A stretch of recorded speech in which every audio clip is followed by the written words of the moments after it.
أعوذ بالله من الشيطان الرجيم بسم الله الرحمن الرحيم السلام عليكم ورحمة الله وبركاته پیگار شنوی سه مخاطبیم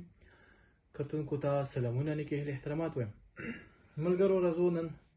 په آزاد نظم باندې خبرې وکړو د ملګرو غوښتنه وه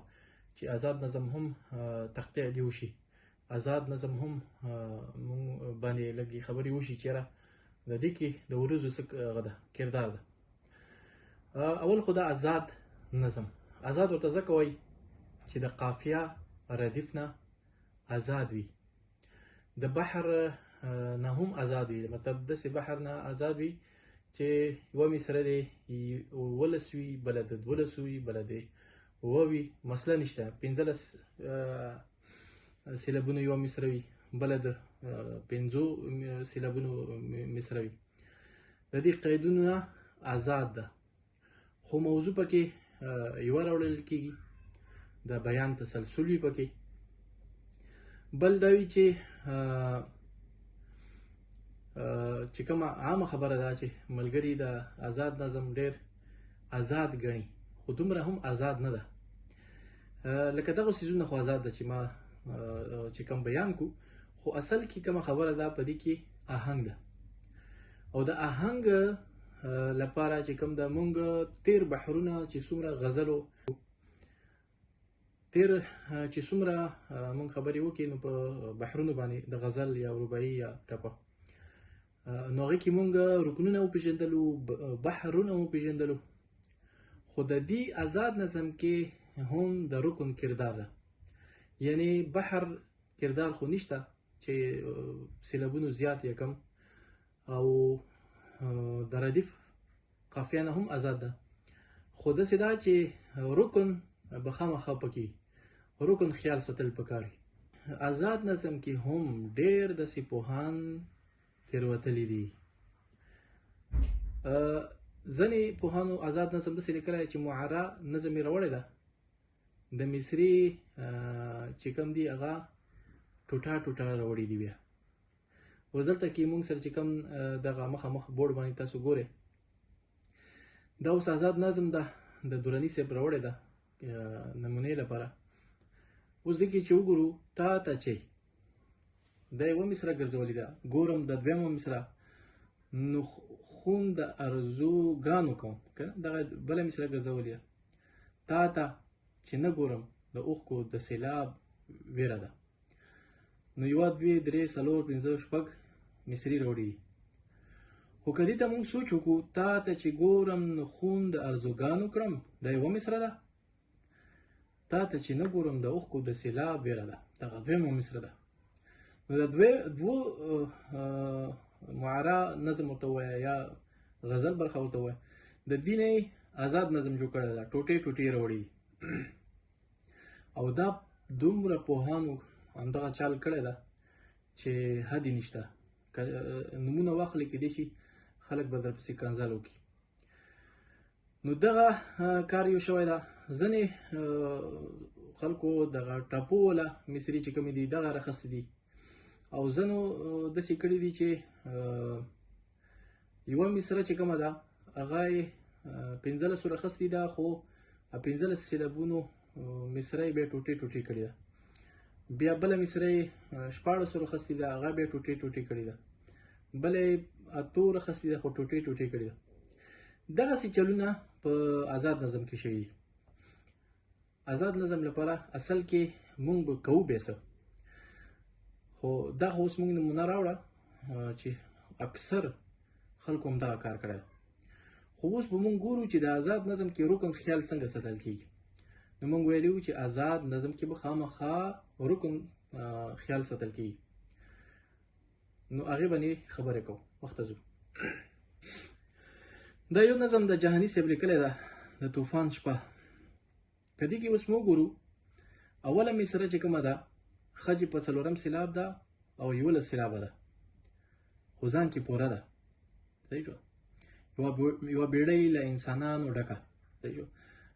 دویمه مصره هم 11 سیلابونو ده یغې موجونو او څپو کې ګیره زه د زړه په غوږو دا اوس سیلابونو ده دلته له لرې څخه نو دا اوه سیلابونو ده د ماشومانو او بېوسو تر هېدلو ښځو 15 سېلابه ده. چغې نارې او غلبلې اورمه د 11 سېلابونو ده. زه د بېوزلې مور له څنګه سره 11 سېلابونه. یوه ماشومه وینم 7 سېلابونه. لکه ویشتلې وارخطا کوتره 11 سېلابونه چې سر تر پایه. نو دا اوس تقطیع شوی ده. 11 سېلابونو کې هم خج په 4م سېلاب ده، یعنې رکن خیال ساتلی شوی ده. دا ټول نظم په خج 4م سېلاب کې ده. دې کې هم 11 سېلابونه خج، دې کې هم د خج خیال ساتلی شوی ده، یعنې 4م سېلاب باندې خج راوړی ده. دا وګوره 15 سېلابونه دي خو خج په 4م سېلاب ده. دغسې 11 سېلابونه بیا راغلي دي، خج یې ساتلی ده. دلته کې که اوس وګورو 7 سېلابونو هغه کې هم خج، یعنې رکن خیال داسې وساتل شو چې که مونږ خج په اول سېلاب راولو نو که مصره د 11 وي 15 وي 7 وي 8 وي هغه کې به خج هغه تسلسل به راځي په رکن کې. یعنې مطلب اول سېلاب کې راغلو نو اول سېلاب کې وي، که دویم سېلاب کې راغلو دویم سېلاب کې. اوس لکه مونږ مثال بحرونو ته لاړ شو وروسته نو هغه کې خج اوږد رکني بحر خج په اول سېلاب. یوه مصره اول خاخ نه راخلو، بله مصره دویم خاخ نه راخلو، درېیمه مصره بل خاخ نه راخلو، خو خج په اول سېلاب وي هر رکن کې. نو دا دینه آزاد نظم جوړي. خو دا وي چې دغه مصره به پوره مونږ لکه څنګه غزل کې مصره پوره کوو دغسې پوره کوو. صحیح شو. او داسې هم کولی شو چې یوه مصره ډېره ستره کړو، مطلب دا چې هغې کې خبره نه ځایږي، خو هغه کټون به داسې کوو چې هغه لکه 2 مصرې که په اولې مصرې کې څوک ودرېږي سکته نه راځي، دویمه مصرې کې ساه واخلي، دویمه مصره شروع کړي سکته نه راځي، آهنګ کې فرق نه راځي. اوس که مونږ هغه نظمونه وګورو چې کم نظمونو کې دغسې شوي چې یوه مصره راخستې ده 15 سېلابونه راخستې ده، بیا 3 مصرې ترې جوړې کړي. یوه مصرې کې چې ودرېږي هم دویمه مصرې کې چې ودرېږي سکته غوندې راځي. ولې راځي؟ که ودرېږي نو سکته راځي، که نه ودرېږي بیا هغه سکته نه راځي. نو هلته کې بیا یعنې مطلب هغه طرز چې ورباندې څوک خجوي نو هغه که پوهه وي نو خو صحیح ده، خو که پوهه نه وي نو هغه به وایي، خو بیا به ځان سره نقشه جوړوي چې یاره دلته کې ودرېدل نه دي پکار، دلته ودرېدل پکار دي. ولې چې یوه مصره وي 14 سېلابونه مصره وي خو هغه ټوټې ټوټې کړې وي، نو ټوټې ټوټې کړې وي نو هغه یوه مصره بلې مصرې سره آهنګ متوي چې سره ونه وایي. چې سره ووایي نو بیا خو نه متېږي، او که سره ووایي نو بیا هغه طرز خوند ورکوي. دا سړي لپاره لکه مثال ندخوان یا څوک سندرغاړی هغه چې کله وایي همداسې ساده چې وایي نو بیا خو پته نه لګي. نو داسې نظمونه هم شته چې هغه ویل شوي دي. یوه مصره یې 2-3 مصرې چې کومې دي د 15 سېلابونو کې راخستې دي، 15 سېلابونو مصره یې ټوټې کړې ده. بیا دویمه مصره چې کومه ده هغه یوه راخستې ده خو هغې کې خجونه چې کوم دي هغه په 3م سېلاب یې راوستلي دي. بیا بله مصره یې راخستې ده هغه هم ټوټې کړې ده 14 سېلابونه، خو د اولې مصرې سره یې برابر کړې ده، مطلب خج یې په 4م سېلاب راوستلی ده، خو چې ودرېږي نو هغه بیا سکته ورکې پیدا کېږي. نو دغسې آزاد نظمونه چې کوم دي مخکې خلکو نه منلو، هغه وجه هم دغسې وه چې ځینې ملګرو د آزاد نظم هغه پیژندګو نه کړي. نو آزاد نظم مونږ ته پته ولګېده چې آزاد نظم کې که اوس مونږ اوږد رکني بحر راواخیستو خج په اولو نو خامخا هغه مصرې په شان دي به. نو مونږ په دې پوهه شو چې آزاد نظم کې هره مصره به مصره وي پوره، ټوټې ټوټې به نه وي. او آزاد نظم کې هر یو مصرې کې رکن خیال ساتل کېږي، لکه ټاپې کې 4م سېلاب کې خج ده، بس ما 4م سېلاب کې ده دواړه مصرو کې. دغسې آزاد نظم کې سر نه تر بیخه پورې د رکن خیال ساتل کېږي چې هر رکن به 4م سېلاب کې خج لري. کم نیمګړي رکنونه راولو هغه کې خو مسله نشته، هغه کې خو به هم دغسې ترتیب وي، که اول سېلاب کې خج وي نیمګړی رکن کې به هم اول کې وي، که دویم کې وي دویم کې وي. که بیا خج ځای پکې نه و لکه څلورم سیلاب پکې نه و یا دریم پکې نه و نو هغه چې خج ځای نه نو هغه بیا درانه سیلابونه سپک سیلابونه راشي مسله نشته. یوه مصره چې لویه وي لکه مثال خبره پکې نه پوره کېږي نو بیا هغه مونږ ټوټې ټوټې کوو خو لکه اوس مثال چې ټوټې ته خبره راغله نو اول رکن به پوره وي دلته اول رکن به مات نه وي چې اول رکن پوره را نشي نو سکته راځي نو اول رکن چې که مونږ غټه مصره ټوټې کا نو اول رکن به هم پکې پوره وي چې اول رکن پوره رانغی نو سکته غونې راځي پکې. نو دا اکثر نظمونه شته چې همدغسې دي سکته پکې راغلې ده اول رکن کې خو هغو بیا داسې کوي چې دغه دوې مصرې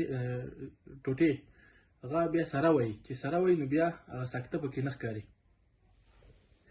خو دا بیا وروځو په مطابق سره عیب ګڼل کېږي ولې چې ته یوه مصره ووایې دویمه وایي نو هغه اول کې سکته پیدا کېږي اخري کې خو مسله نشته خو اول دویم رکن اول او دویم رکن کې مسله جوړېږي خو خاص کر اول رکن چې کوم ده یعنی په دې خو دا اوس واضحه شو بار بار به څه وایم نو چې که مونږ غټه مصره ټوټې کوو نو دویمه ټوټه چې کومه ده هغه کې اول رکن به پوره وي دویم رکن خو هسې پوره وي دریم که بیا نیمګړی راغو مسله نشته یا دریم رکن سره وي نه کله کله. نو راځو په دې آزاد نظم باندې بیا دوباره تقطیع وکړو چې که څه درانه سیلابونه سره راغلي دي که نه داسې خو ما اشارې اچولې دي دا درانه سیلابونه دي ځای د خج خو بیا درسره تقطیع کوم. ها یوه دلته دروم سیلاب ها دروم سیلاب پرې د خج باندې بزور کوو یوه بیړۍ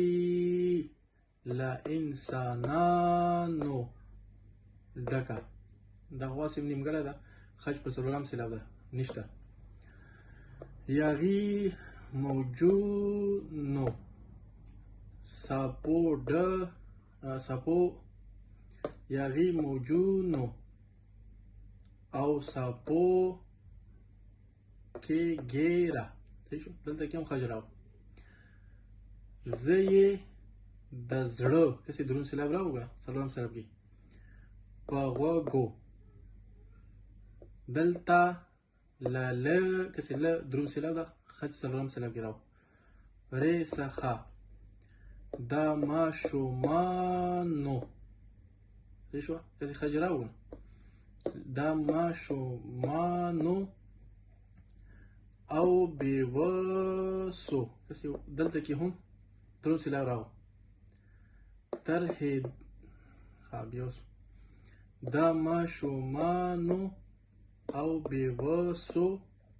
ترهېدلو ښځو که نه دغسې چغې نارې کسې نارې کې رې دروند سیلاب ده په خج ځای راغلی ده او چغې نارې او غلبلې او رامه صحیح شو. زه د بې وزلې مور له څنګه سره یوه ماشومه وینم لکه ویشتلې ورخطا کوتره سر تر پا دا کسی درانه سیلابونه سر تر پا سر تر پا یا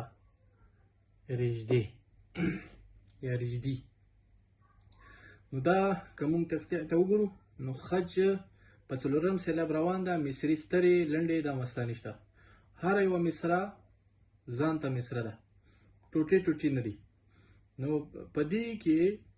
غټ پوهان غلط شوي دي. اوس کم ملګری پوه شوی نه وي په دې درس باندې نو لاندې کومنټس کې